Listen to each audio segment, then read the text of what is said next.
A pair of new lovers, Roman and Ali, go the extra mile to investigate the new guy of Roman's former girlfriend, unaware that this is the beginning of their worst nightmare. In 1975 Argentina, an infamous rebel group called Popular Revolutionary Army, or PRA, stole 25 boxes of dynamite from a mining complex. With the Argentine Anti-Communist Alliance, also known as AAA, stepping in to put an end to the rebels, they successfully ended the siege. They retrieved a large number of weapons, aside from the 25 dynamite boxes that were never found. Decades later, Roman and Ali sit in a car outside an old building in a rustic town while the girlfriend chats with a blonde guy on a dating app. She informs her boyfriend that the stranger has invited her for a romantic dinner tonight, and the door to his house is open. Roman angrily comments on how trashy this man is, since he's already seeing Jacquie, Roman's former girlfriend, but he's still on a dating app to date other women. The boyfriend continues blabbering about how Jacquie is unreachable. Ali reminds him that Jacquie is already his ex, which doesn't permit him to hack into the woman's email to find out she's having a new relationship with the blonde guy. However, Ali reassures him that once she meets the new guy, they'll find out where Jacquie is. Roman takes the laptop and reads his ex's email, bidding goodbye and reminding him not to contact her anymore. Ali takes the laptop and discovers that the IP address from the blonde guy she's chatting with and Jacquie's email are the same now. She encourages Roman to proceed with their plan as he can't start anew if he doesn't end the past. Then, Ali courageously enters the building, calling out to the owner and commenting that the house is big. She sees the blonde guy by the window and approaches him, but soon realizes it's a dummy. She screams as the arm falls off, but someone is already standing behind her, preventing her from making noise. Meanwhile, Roman impatiently waits in the car when he sees an elderly man on an adult walker having difficulties crossing the road. He assists the older man and he's prompted to stop in front of the house that Ali entered.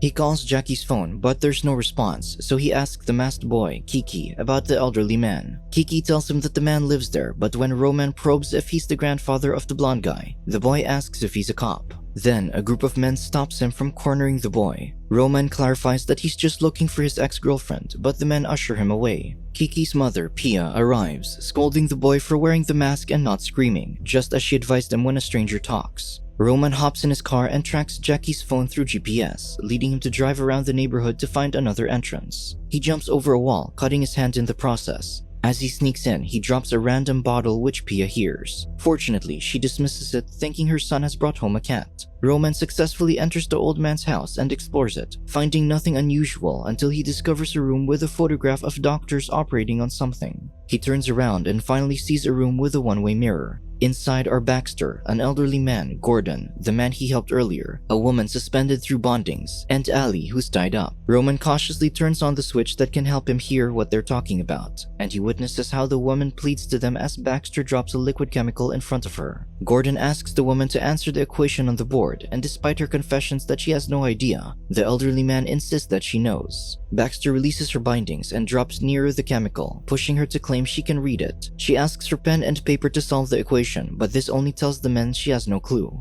Baxter finally releases the rope, and her head is blasted off when it touches the chemical, leaving Ali screaming her lungs out while Roman stares in shock. Gordon looks at the two-way mirror as memories flash about the first time they arrived in the house. He finally notices the lighted bulb that signals they can be heard from outside. Roman nervously presses the switch as the older man fiddles with the bulb, thinking it's broken. However, Gordon presses the reverse talkback button to check if someone is outside, so the intruder does his best to stay silent. Baxter comments he's hallucinating again, so Gordon turns his attention to Ali, saying she shouldn't yell because they find it perturbing. She asks the woman what the word means, so she defines it, making Gordon conclude that she can help them. Roman silently leaves the room and hides as Baxter carries the lifeless body he wrapped in a trash bag. Meanwhile, Gordon gets to know Ali while checking his chemicals and makes fun of her name, suggesting that Jacqueline sounds better, which catches Ali's attention. She asks what the chemical is, and the elderly man places an open bottle on her arm, terrifying the woman as she balances it with all her might.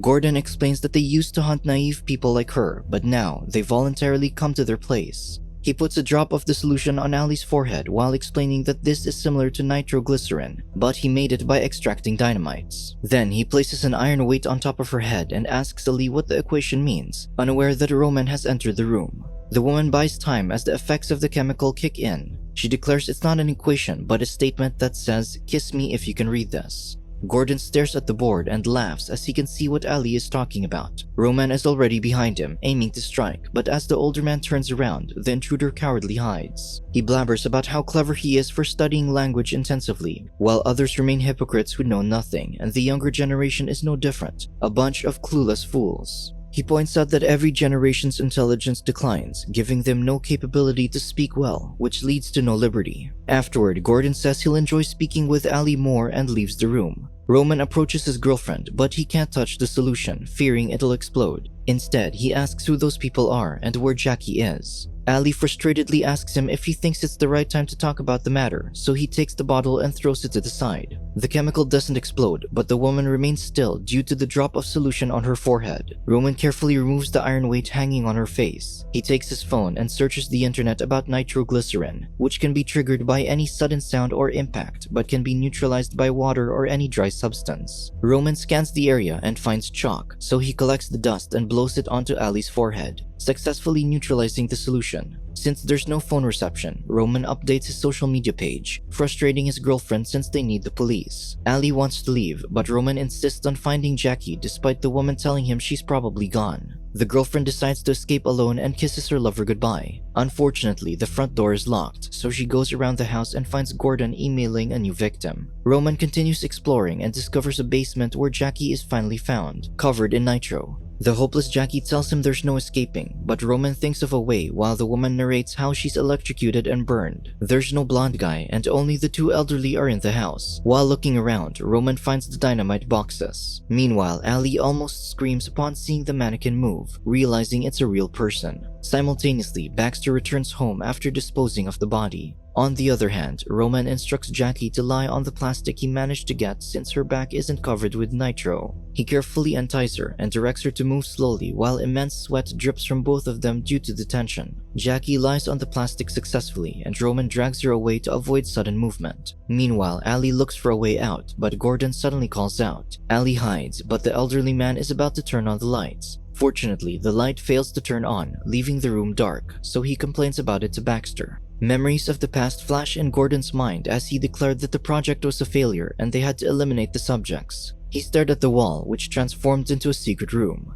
Braxton arrives and urges him to go upstairs, and they both leave. Ali takes her chance of finding another way out, so she goes down the stairs. She trips into something, unaware that there's a strange woman behind her. On the other hand, Román keeps dragging Jacquie, but the plastic rips, and he hits the shelf where a nitro bottle almost falls. Simultaneously, Ali is surrounded by wild women, so she screams in fright. Román and Jacquie hear thumping and see the wall moving. The women attack Ali, scratching her at any chance they get. Román tears the wall open, saves Ali, and blocks the wall. Then, the three decide to get rid of the nitro on Jacquie, so Ali proposes to go to the bathroom while she finds some scissors to cut off the nitro-soaked hair. The ex-girlfriend removes her clothes slowly, assisted by Román to prevent sudden movement and sound. Concurrently, Ali returns to the chat room where she saw scissors a while ago. The blonde guy suddenly moves, so she signals him to stay silent. However, he panics upon hearing the elderly man approaching, so he yells. Ali punches him to silence him, and Baxter finds the collapsed man. He positions him to be appropriately seen in the chat room.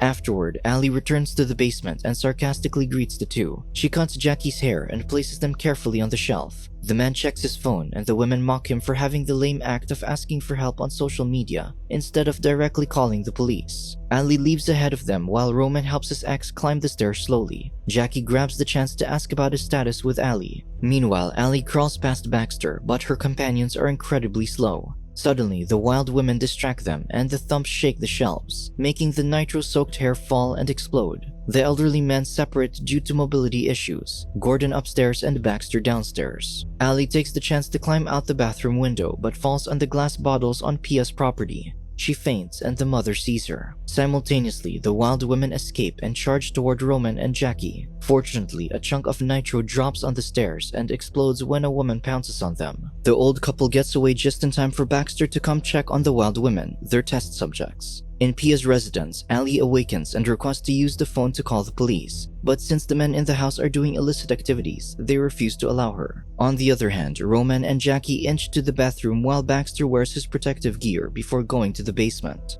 Concurrently, Gordon discovers that Ali is missing. In the bathroom, the faucet breaks and continuously pours out hot water, so Roman warns Jacquie that high temperature can trigger the explosion. Therefore, the only way is the water tank on the terrace. While Baxter faces the wild women, Gordon announces that there are intruders, so the man hastens to leave. Gordon accidentally crosses paths with Roman and laughs upon recognizing him as the man closes the bathroom door to keep Jacquie's presence a secret. However, the bathroom steams up and the hot water overflows, so the woman has no choice but to climb. On the other hand, Ali argues with the neighbors to call the police, explaining that the elderly men are taking people's lives. Meanwhile, Baxter faces off with Roman and Jacquie throws some nitro on the door, causing an explosion. Her ex instructs her to go to the terrace, but Gordon chases her slowly while she crawls away from him. Then, Gordon loads a big syringe with nitro and Jacquie successfully arrives on the terrace. She screams for help, which the people in Pia's residence hear. Ali climbs to help the woman while Gordon reassures the neighbors that there's nothing to worry about. Due to their reluctance, Gordon disperses the nitro from the syringe, burning them. In anger, the men destroy the wall to enter the neighbor's house. After a while, they create a hole in the wall. Concurrently, Gordon disperses the nitro toward Jacquie, so the woman lets herself fall into the water tank. Shortly after, Ali arrives to help, but Baxter gets her and she lands on Gordon's feet. The elderly man places a bottle of nitro on her forehead. Baxter suggests ending them immediately, but Gordon wants to play, so he angrily leaves. Jacquie resurfaces from the water to breathe, and Gordon uses the syringe to disperse nitro toward her. She successfully evades by going under the water again. Meanwhile, the men enter the house to confront the elderly. Baxter prepares the nitro for the clueless men. Fortunately, Roman finds a bottle of nitro himself. Simultaneously, Ali courageously aims to grab the bottle on her forehead, and Gordon waits for Jacquie to resurface. Suddenly, Ali throws the nitro bottle near Gordon's feet, burning his legs and making him fall. Jacquie finally resurfaces and stares at the helpless man with a vengeance. On the other hand, Roman shows the nitro bottle to Baxter, so the older man drops the bottle he's holding, knowing it won't explode and burn him due to his protective gear. He focuses on catching the bottle Roman has thrown in his direction, but the sudden impact triggers a colossal blast, and the men fly away due to the impact. On the terrace, Gordon crawls backward since he can't move due to his brittle bones, while the two women seethe in anger as they stare at him.